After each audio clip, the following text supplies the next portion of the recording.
জীবন বাজি রেখেছিল, এবার প্রত্যেক ভোটারের ভোট সংরক্ষণের জন্য, কেন্দ্র পাহারা দেওয়ার জন্য যদি আরেকবার জীবন বাজি রাখতে হয়, আবু সাইদ মুক্তার মতো যদি গুলির সামনে দাঁড়াতে হয়, দাঁড়াতে রাজি আছো কারা তোমরা?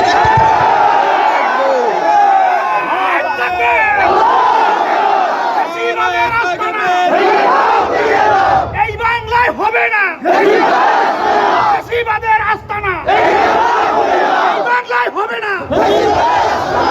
সম্মানিত ভাই এবং বন্ধুগণ, ইনশাআল্লাহ আমি আপনাদের কথা দিচ্ছি, প্রশাসন লেভেল প্লেইং ফিল্ড তৈরি করবেন।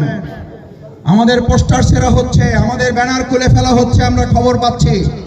আমাদের ভাইদেরকে আঘাত করা হচ্ছে, আমরা শুনতে পাচ্ছি। এবং জামাত ইসলামীকে সমর্থন করার অপরাধে তাদের নামে মিথ্যা মামলাও দায়ের করা হচ্ছে। পরিষ্কার কথা বলতে চাই, মামলা বাণিজ্য করে আমাদের ভাইকে হুমকি ধামকি